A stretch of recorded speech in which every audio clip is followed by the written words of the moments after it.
olá. Gostaria de começar esse tempo nosso aqui orando e te convidar também a dirigir as nossas orações a Deus. Pai, nós nos colocamos diante de Ti, pedimos ao Senhor que nesse momento, nesse tempo que teremos aqui, o Senhor nos ilumine, Pai, para que o nosso coração receba a Tua palavra, para que o nosso entendimento esteja aberto, Pai, para que o Senhor mesmo se levante através da Sua palavra e se revele a nós. Revele a Tua vontade e o Teu Espírito nos transforme para que vivamos e hajamos conforme ela. Em nome de Jesus. Amém. Bom, meus irmãos, gostaria de ler com vocês o texto lá em 1 Pedro. Nós vamos ler nesse texto, nessa epístola de Pedro, os versículos 1 até o 9.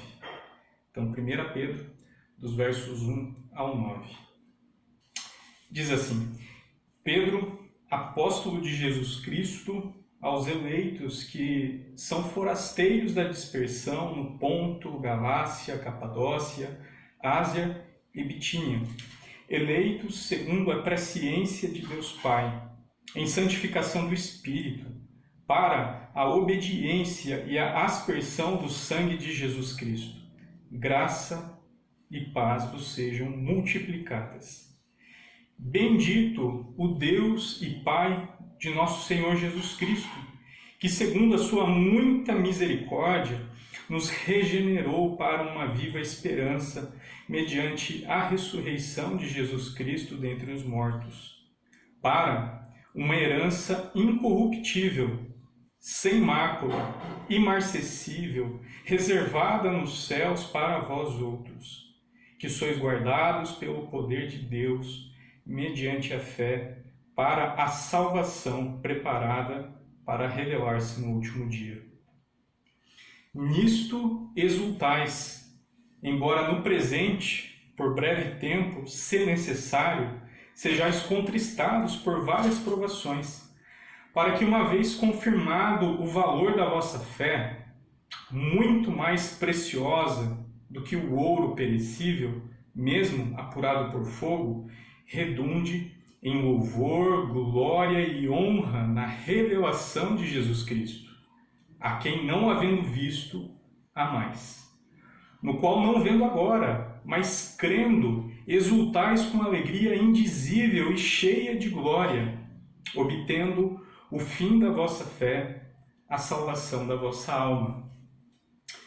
É muito marcante nos nossos dias, nos dias em que nós vivemos, a crise humanitária envolvendo refugiados ao redor de todo o mundo.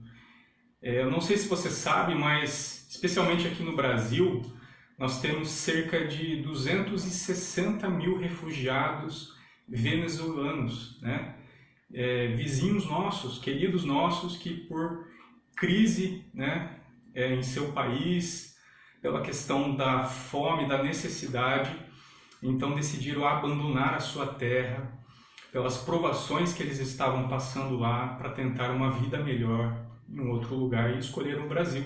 No Brasil também, de acordo com dados do ano passado ainda, nós temos cerca de mais ou menos 43 mil refugiados oriundos da guerra da Síria, das guerras lá no Afeganistão, vindos daqueles países ali da Ásia Central. E quando nós olhamos para esse texto, nós vemos que Pedro, ele escreve para aqueles irmãos e ele se refere àqueles irmãos como exatamente eles sendo refugiados. Olha, vocês que são forasteiros, eleitos de Deus, mas forasteiros, dispersos, talvez perseguidos, pelo Império Romano, bem possivelmente tiveram que deixar também as suas casas, o seu lar, a sua família, para preservar a sua vida. E quem sabe, assim como de todos os refugiados, a esperança deles também estivesse ruindo. Talvez eles estivessem desanimando, perdendo a esperança, talvez deixando de se apropriar, de se gloriar nas verdades eternas do Evangelho. Então, Pedro escreve essa carta e no contexto geral dela, nós percebemos muitas vezes ele repetindo esses termos: peregrinos, forasteiros, pessoas que são estranhas na terra onde vivem. Pessoas que talvez desejam, anelam por retornar ao seu lar, à sua casa, de onde saíram. E Pedro, nesse início da sua epístola, nesses primeiros 9 versículos, no capítulo inicial, ele trata de fundamentar, de formatar no coração daquelas pessoas, daqueles irmãos queridos, qual seria então aquilo que deveria estar no coração deles, como o coração deles deveria reagir a essa situação, como o coração deles deveria se portar, aonde eles deveriam colocar a sua esperança. E é por isso que quando nós começamos a ler aqui logo o texto, logo após dizer onde geograficamente aqueles irmãos estavam, no Ponto, Galácia, Bitínia, Capadócia e Ásia, Pedro ele faz um esforço e ele muda o foco, ele tira o foco da localização geográfica daqueles irmãos e passa a falar para eles a respeito de em quem eles estão. Pedro passa a lembrá-los em quem eles estão. E é por isso que ele fala a esses irmãos: olha, vocês eleitos, os eleitos segundo a presciência de Deus, santificados pelo Espírito para a obediência e para receber o sangue de Jesus. Perceba que o foco mudou, o foco nesse coração que agora precisa ser formatado, precisa ser preservado no meio ao qual eles estão vivendo, em todas as suas dificuldades. Mais do que tudo, eles precisam saber em quem eles estão. Mais do que o lugar onde eles se encontram, vivendo talvez em meio a um mundo hostil, eles precisam ter a certeza dentro deles que eles se encontram em Deus, que Deus os conheceu, que Deus os escolheu. E é nisso que Pedro foca inicialmente, quando ele cumprimenta aquela igreja, quando ele saúda aqueles irmãos. Ele faz questão de falar da obra trinitária de Deus na salvação, o Espírito que santifica, que separou eles, não mais para viverem exclusivamente com as suas raízes num espaço geográfico, mas para agora estarem no reino e debaixo do senhorio de Cristo. Então, Deus, ele lembra essas pessoas, esses irmãos, em quem eles estão. Em quem eles estão. E eu estava lendo um livro que se chama Na Estrada com Agostinho, do James Smith. E logo no início do livro, ele diz que é primordial para aqueles que estão na caminhada cristã, que estão na estrada literalmente, que não têm aqui a sua pátria, o seu lar, o seu destino final, que ainda não chegaram inclusive no seu destino final, eles precisam ter firmes no seu coração a certeza em quem eles estão, para onde eles estão indo. Então, após dizer isso, Pedro cumprimenta aqueles irmãos com a graça e a paz, desejando que a graça e a paz de Deus continue sendo derramada sobre eles. E Pedro, logo em seguida, depois de contar a eles, relembrá-los a eles sobre essas coisas, Pedro então passa a louvar a Deus. Olha o que diz aqui no verso 3: bendito o Deus, bendito seja Deus e Pai de nosso Senhor Jesus Cristo. Por quê? Porque Ele nos regenerou. Pedro louva a Deus porque Deus, o Pai, nos deu vida, nos fez nascer de novo, nos gerou, então, e aqui eu chamo a atenção de vocês para a preposição eis. no grego. Preposição para dentro. Para onde então o texto quer nos conduzir para dentro. E é uma expressão que se repete muito nesse início de texto. Parece que Pedro está buscando responder a futuras perguntas que nem ainda foram formuladas. Para que eu fui eleito? Né? No verso 2. Para a obediência a Jesus Cristo e para receber o sangue do seu sacrifício. E assim o perdão dos nossos pecados. Para que Deus nos deu vida? Ele nos deu vida para uma viva esperança. Ele nos deu a vida eterna, uma vida além da existência desse mundo. Uma vida que, se Jesus não retornar agora, né, antes de nós, enfim, morrermos nessa terra, dos nossos dias terminarem aqui, né, nessa história, nós temos a certeza, através de Cristo Jesus, de uma vida além dessa existência. Uma viva esperança. E de onde vem essa esperança? Vem da ressurreição de Jesus Cristo dos mortos. É Ele que nos dá essa viva esperança. Pedro também diz a estes irmãos que essa esperança, viva esperança, que Deus também nos regenerou não só para uma viva esperança, mas também para uma herança.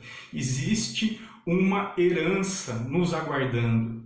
Existe uma herança que não se destrói, que é perfeita, que é imarcessível, como diz aqui o texto. Uma herança que não perde o seu valor, nos aguardando. E aí nós nos perguntamos, mas será que eu chego até lá? Será que eu dou conta de receber essa promessa? Pedro ele continua estimulando aqueles irmãos e dizendo, olha, no verso 5, vocês foram guardados, vocês são guardados, preservados por Deus, pelo poder de Deus para isso. Então Deus nos deu vida. Deus nos deu uma viva esperança e também nos deu uma herança para a qual Ele nos guarda. Ele tem nos preservado. Ele tem cuidado para que não pelas nossas forças, mas pelo poder dEle, nós cheguemos lá, nós a recebamos. E isso é maravilhoso, porque Pedro aqui, ele passa a dizer que Deus é bom. Deus é muito bom. Porque Ele é muito misericordioso. É com base na sua misericórdia que Ele faz tudo isso.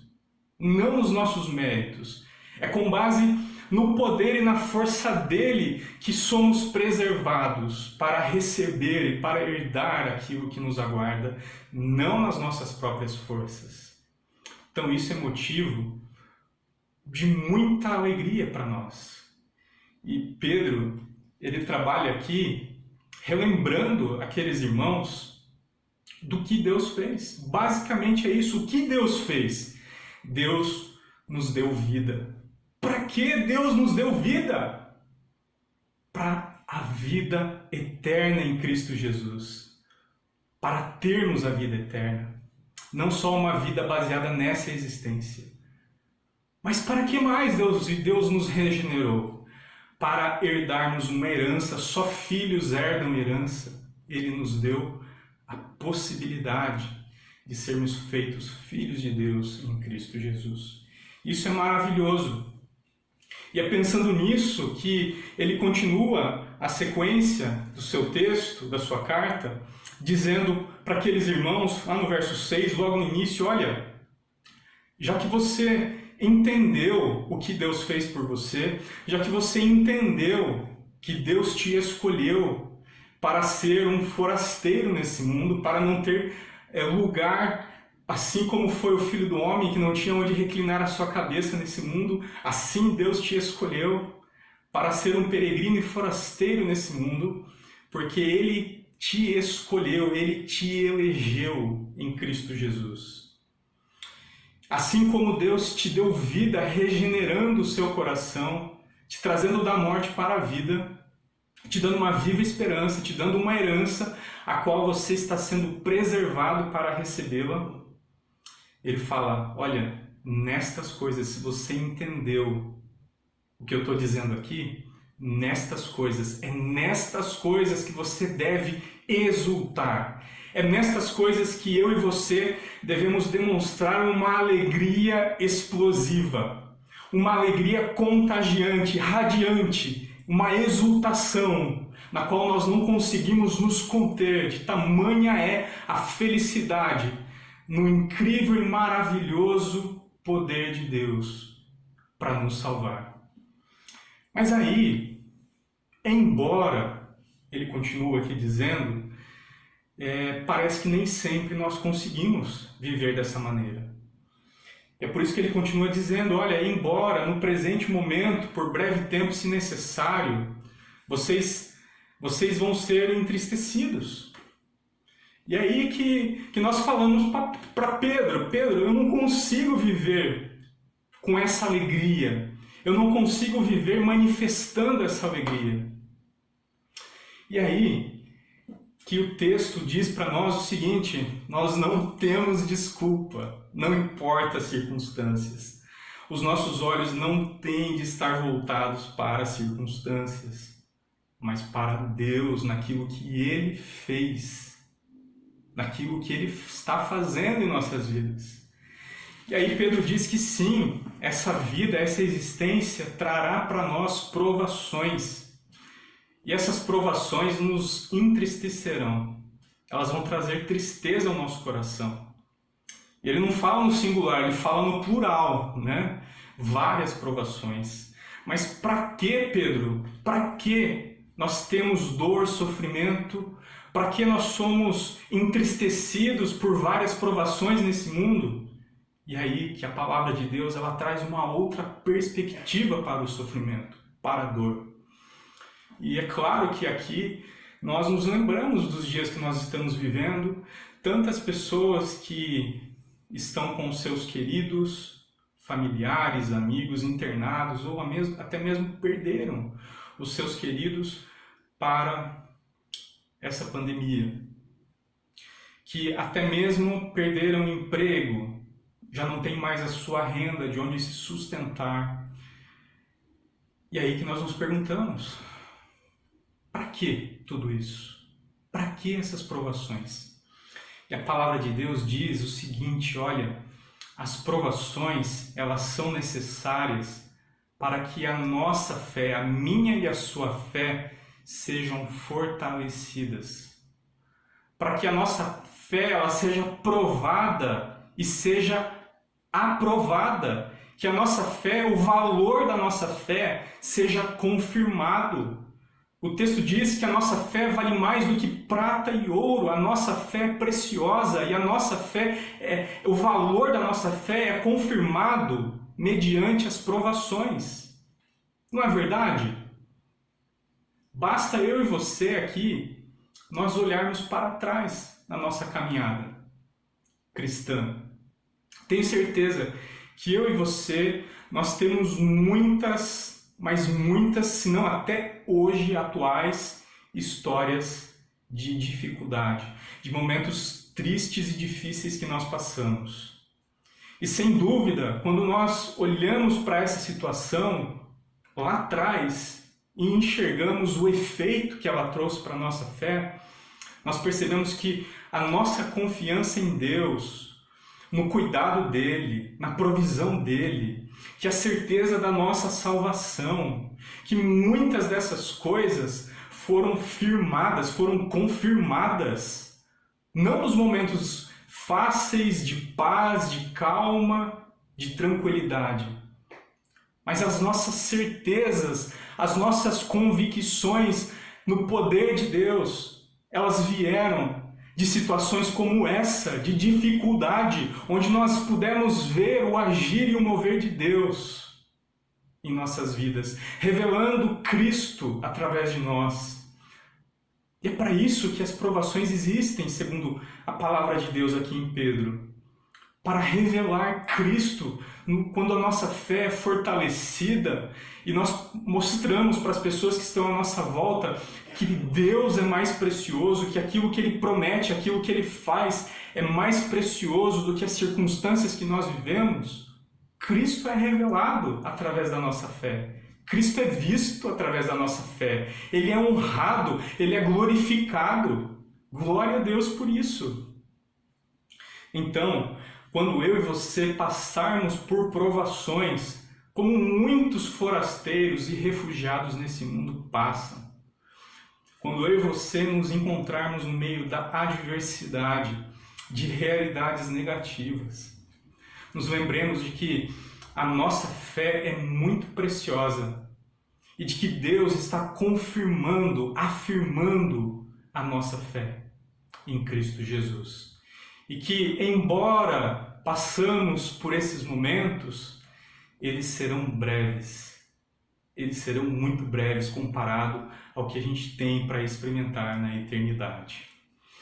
E então é nisso que Pedro nos chama, nos convida a nos alegrar. Se alegre naquilo que Deus fez. Essa é a mensagem aqui. Se alegre nisto, exulte no que Deus fez. Olhe para cima, olhe na obra dele em Cristo Jesus. E se alegre. E se alegre naquilo que Deus fez. Se alegre em Jesus, em quem você, muito embora nunca o tenha visto pessoalmente, mas você o ama. Se alegre naquele que você o ama. Se deleite nele. Viva para ele. Viva como se a sua pátria não estivesse aqui na terra, mas no céu em Cristo. Viva como se a sua herança fosse e é o próprio Cristo. Dê valor às coisas eternas. Demonstre isso, que o problema ele não é mais valioso. Ele não tem mais valor do que o próprio Cristo, que morreu e ressuscitou dos mortos para nos dar vida. E quando nós lembramos disso, é quando nós paramos e olhamos para tudo isso, que nós entendemos que foi para esse fim, para obtermos a salvação da nossa alma, que Deus nos criou. E é a partir destes fundamentos que Pedro, ele fala a respeito de como então agora os peregrinos eles vão interagir com o mundo. Como então, sabendo, conhecendo todas essas verdades e experimentando elas nas suas vidas, é a partir disso que então eles podem viver em santidade, a santidade de Deus. É a partir disso que eles podem viver em obediência a Deus. É a partir disso que eles podem, lá no verso 22, amar os outros, amar o próximo com um amor ardente uns pelos outros. Essa é a base da nossa identidade como cristão. Não precisamos saber onde fisicamente estamos, as circunstâncias que estamos vivendo, não precisamos dar mais valor a essas coisas, mas nós precisamos ter a convicção, o nosso coração formatado de que nós estamos em Cristo, que nos escolheu para recebermos a vida eterna, para recebermos uma herança, de que estamos sendo preservados, guardados por esse mesmo Deus ao longo da nossa caminhada, e de que nessas verdades nós podemos nos alegrar. E mais, eu concluo aqui a minha fala dizendo que é para isso que Deus me escolheu e Deus te escolheu, seminarista hoje, cuidando de congregação, cuidando de jovens e adolescentes, auxiliando o pastor, ou mesmo esperando um campo se abrir, ou mesmo aguardando, achando que nada vai acontecer. Foi para isso que Deus te chamou, para você ser um instrumento nas mãos dele que vai forjar o coração do seu povo, do povo de Deus, a enxergar essas verdades, a se regozijar nessas verdades, a exultar nessas verdades. Então a minha oração final é para que realmente Deus nos ajude. Meu pedido é que Deus me ajude e te ajude, que graça e paz dele sejam multiplicadas sobre a nossa vida, para irmos além da nossa indolência, da nossa fraqueza, dos nossos limites. Em nome de Jesus, Deus te abençoe. Amém.